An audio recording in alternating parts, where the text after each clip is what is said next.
कहानी एकदम सच्ची कहानी है, रियल स्टोरी है, और वो आपको ये समझा सकती है कि इस लाइब्रेरी का भविष्य क्या हो सकता है, बशर्ते आप उसके लिए अपनी जिम्मेदारी निभाएं।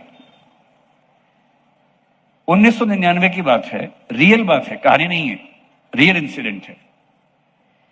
एक व्यक्ति थे जो NIIT नाम के संस्थान में दिल्ली में पढ़ाई करते थे, प्रोफेसर थे। उनका नाम है प्रोफेसर सुगत मित्रा। सुगत मित्रा पढ़ा रहे थे और ठीक अपना जीवन चला ही रहे थे, और उनके मन में एक सपना था कि जितना मैंने पढ़ा सीखा, अगर वो सिर्फ मेरे काम आया तो फिर उसमें सुख किस बात का है। क्या मैं अपनी शिक्षा को उन लोगों तक पहुंचा सकता हूं जिनके पास शिक्षा का क ख ग भी नहीं है, शुरुआत भी नहीं है। और ये वो समय है जिस समय भारत में कंप्यूटर्स का डेवलपमेंट होना शुरू हुआ था। राजीव गांधी की सरकार में कंप्यूटर्स को लाया गया था, और 1999 जब हम UPSC की तैयारी भी कर रहे थे, कंप्यूटर एक जाना पहचाना चेहरा था। ईमेल क्या होता है समझ में आने लग गया था, और ये लग रहा था कि कंप्यूटर के बिना दुनिया चलेगी नहीं। उन्होंने एक एक्सपेरिमेंट किया। अपने इंस्टीट्यूट के पीछे एक झुग्गी बस्ती थी, कालका जी दिल्ली में जगह है, शायद आप जानते होंगे। उस बस्ती की तरफ दीवार में एक छेद करवा दिया, सिर्फ दीवार में एक छेद करवाया, और एक कंप्यूटर अपने इंस्टीट्यूट के अंदर ही दीवार के पास रखवा दिया। इतना ही किया बस। उस कंप्यूटर में बिजली का कनेक्शन था, एक माउस था, ऑन रहता था, और कोई स्टाफ का मेंबर केवल देखता था कि कंप्यूटर ऑन रहे, और कुछ भी नहीं किया। जो झुग्गी के बच्चे थे, गरीब बच्चे थे, उनको कंप्यूटर दिख रहा था, वो छू सकते थे, लेके जा नहीं सकते थे उसको। और सुगत मित्रा देखना चाह रहे थे कि अगर बच्चों को एक्सेस मिल जाए, पहुंच मिल जाए, तो क्या उनके अंदर सचमुच खुद सीखने की ललक होती है, या बच्चों को सिखाना पड़ता है, बहुत कोशिश करनी पड़ती है। सिर्फ ये एक्सपेरिमेंट था। 3 महीने तक उनकी टीम ने कुछ नहीं किया, सिर्फ इतना कि कंप्यूटर रखा हुआ है, बिजली चल रही है, किसी से कोई बात नहीं की। धीरे धीरे देखा बच्चे वहां पर इकट्ठे होने लगे, कुछ कुछ करते थे, वीडियो गेम खेलते थे, कुछ और करते थे। और 3 महीने बाद वो आए, उन सारे बच्चों से मिले और उनसे कहा कि ये कंप्यूटर मैंने रखवाया था, आप मुझे ये बताइए कि क्या मैं आपके लिए कुछ और कर सकता हूं।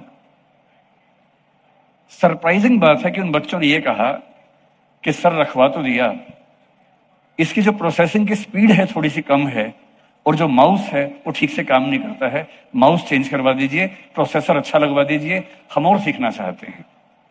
और ये पहला एक्सपेरिमेंट था जिसने साबित किया कि आप कुछ मत सिखाइए, केवल एक एक्सेस पॉइंट बना दीजिए जहां बच्चे आके अपने मन से कुछ कर सके। तो कुछ लोगों ने उनसे कहा कि ये तो भाई दिल्ली के बच्चे हैं, दिल्ली के बच्चे स्मार्ट होते हैं और उनको तो पहले भी आइडिया होता ही है, ये गांव में नहीं चलेगा तुम्हारा। तो उन्होंने सेकंड एक्सपेरिमेंट इसी पे किया। उत्तर प्रदेश के एक बहुत पिछड़े गांव में, जैसे इस गांव के बारे में जो मेरे पास आइडिया है वो एक ही शिक्षा वगैरह में भी थोड़ा सा पीछे है, कुछ ऐसा ही गांव समझ लीजिए, चमारी गांव में समझ लीजिए। यही प्रयोग किया, एक कंप्यूटर रखवाया, उसके साथ बिजली का कनेक्शन, कोई गाइडेंस नहीं, कोई सुविधा नहीं, कुछ नहीं, सिर्फ एक कंप्यूटर। 3 महीने बाद फिर आए और देखा कि उस गांव के बच्चों ने भी अपने आप लड़ झगड़ के, आपस में भिड़ भिड़ के कंप्यूटर सीख लिया, गेम भी खेली, पढ़ाई करनी भी शुरू कर दी। फिर उनके मन में एक बात और आई, और अब आपकी भूमिका आने वाली है इसी कहानी का हिस्सा बनकर। वो दक्षिण भारत में गए, तमिलनाडु में, और तमिलनाडु का एक गांव है जो तटीय गांव है, कोस्टल विलेज है, उसका नाम कलपिक्कम शायद है। ये कलपक्कम नहीं है जिसको हम जानते हैं न्यूक्लियर वजहों से, ये दूसरा गांव है, कलपिक्कम उसका नाम था। वहां क्या प्रयोग किया, ऐसा गांव जहां के बच्चों को ना इंग्लिश आती थी ना हिंदी आती थी, केवल तमिल आती थी। और एक एक्सपेरिमेंट ये किया कि कोई बच्चा अपनी जिज्ञासा से, अपनी मेहनत से क्या बायोटेक्नोलॉजी जैसा मुश्किल विषय सीख सकता है।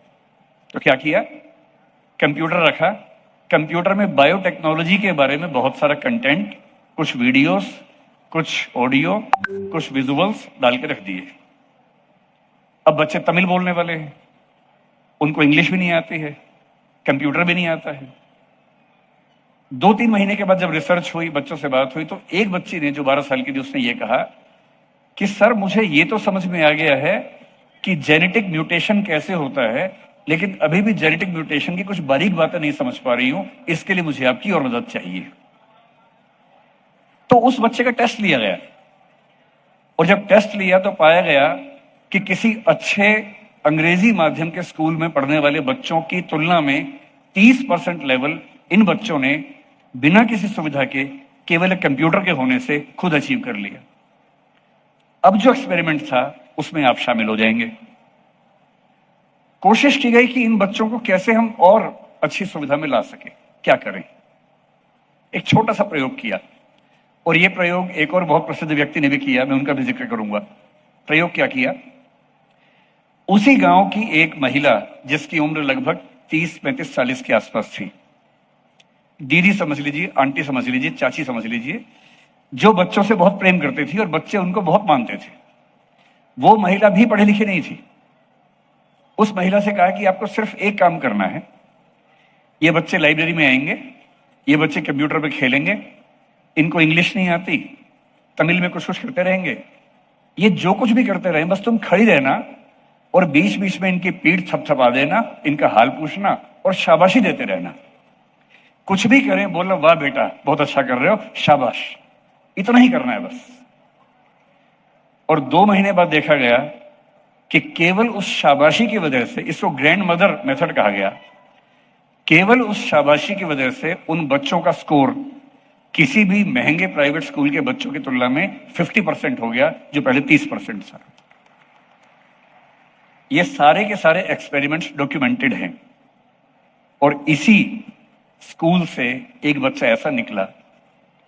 आज से 2 साल पहले सौरभ और मैं अमेरिका में 2 विश्वविद्यालयों में गए हुए थे वक्ता बन के स्पीच देने के लिए। उनमें से एक दुनिया के सबसे अच्छे विश्वविद्यालयों में से एक येल विश्वविद्यालय है और येल यूनिवर्सिटी में मुझे ध्यान है बड़ा अच्छा सेशन था। सौरभ, मैं और वहां पर जो भारतीय भाषाओं को जानने वाले बच्चे थे वो सारे उसमें ऑडियंस थे। येल को देख के हमें लगा कि काश हम या हमारे समाज के लोग ऐसे विश्वविद्यालय में पढ़ पाते। और अब मैं जो पीछे ला रहा हूं बात को, उसी एक्सपेरिमेंट में महाराष्ट्र में एक शिरगांव नाम का गांव है जो पालघर इलाके के बीच में है। शिरगांव का एक बच्चा जिसका नाम था अरुण चौहान, इसी कंप्यूटर से अपनी मेहनत से सीखते सीखते ऐसा सीखा कि इवोल्यूशनरी बायोलॉजी में येल यूनिवर्सिटी से पीएचडी करने के लिए उसका सिलेक्शन हुआ और केवल उस एक कंप्यूटर की वजह से हुआ। मैं जो आपको कहना चाह रहा हूं, ये जो मजमा है इसका सौंदर्य है, एक दिन का सौंदर्य है। अच्छी फोटो आएंगी, आपको भी याद रहेगा कि वाह क्या मजमा जुटा था, बड़े बड़े लोग आए थे, कुमार विश्वास भी आए थे, राज्यसभा के उपसभापति भी आए थे, कैलाश सत्यार्थी जी भी आए थे। पर इस सबका असली सौंदर्य तब है जब ये चीज बहुत दूर तक जाए, और ये चीज दूर तक तभी जाएगी जब ग्रैंड मदर इफेक्ट वाला काम आप करेंगे। इस लाइब्रेरी में जो बच्ची आएंगी, मुझे जानकारी मिली कि करीब 50 बच्चियों को सौरभ और गुंजन ने गोद लिया है। सौरभ और गुंजन के बारे में थोड़ा सा मैं अंत में बोलूंगा।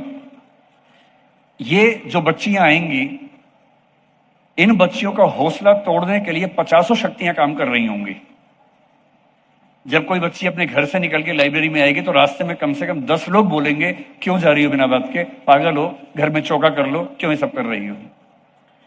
कुछ ऐसे लड़के भी होंगे थोड़ा परेशान भी कर देंगे। समाज के अपने सच होते हैं, उससे हम कैसे बच सकते हैं। अगर आपने उन बच्चियों को शाबाशी दे दे के 1 साल 2 साल 3 साल यहां बैठने की आदत डाल दी, तो मैं दावे से कह रहा हूं कि आज से 10 साल 15 साल के बाद इतिहास में लिखा जाएगा कि एक लाइब्रेरी बनी थी, उस लाइब्रेरी की बच्चियों ने बड़े बड़े काम किए। आईएएस बनना, पीसीएस बनना बड़ी बात नहीं है। बड़ी बात, जैसे कि हमारे उप मुख्यमंत्री महोदय कह रहे थे, कि नौकरी लेने से अच्छा है नौकरी देना, कुछ बड़ा उद्यम करना। एक लाइब्रेरी सौरभ ने बनाई है, ये बच्चे अपनी अपनी लाइब्रेरियां बनाएं और धीरे धीरे पूरे बुंदेलखंड का विकास हो। बस मैं अंत में सौरभ के बारे में 2-4 लाइनें कहूंगा। मेरे यहां आने का उद्देश्य क्या है। सौरभ मेरा छोटा भाई है, जैसे जाकिर का वो बड़ा भाई है, ऐसे मेरा छोटा भाई है। हमारे बीच का संबोधन ही ये है। वो मुझे फोन करता है, बड़े भाई कैसे हो? मैं बोलता हूँ छोटे भाई अच्छा हूं। उसकी इच्छा थी, उसकी जिद थी, उसने प्रयोग किया तो आना ही था। पर मेरे आने का एक छिपा हुआ उद्देश्य यह था कि मैं एक एकेडमिक व्यक्ति हूं, पढ़ता हूं, पढ़ाता हूं, जितना समय मिलता है मेरा मन करता है पढ़ता ही रहूं, कुछ और किताब पढ़ लूं। पर मैं सोचता हूं कि मैं एक विश्वविद्यालय या स्कूल शुरू करूं जिसमें बहुत सारे बच्चों की मदद कर सकूं, पर अब तक कर नहीं पाया। उसने मुझसे बाद में सोचा, कर भी दिया। तो मेरे मन में कभी कभी यह आता है कि मैं एक बार यहां के देखूं कि सोचने और करने के बीच का जो अंतराल है उसे कैसे भरा जाता है। और मेरे एक बहुत प्रिय कवि हैं जिनका नाम है मुक्तिबोध। मुक्तिबोध वैसे कवि नहीं है जिनकी बात पे तालियां पड़ती हों। मुक्तिबोध वो कवि हैं जो दिमाग की नसें खोल देते हैं, जो खुद दिमाग की नसों के फटने से मरे थे क्योंकि समाज को लेकर बहुत तनाव में रहते थे। उन मुक्तिबोध की कविता है अंधेरे में।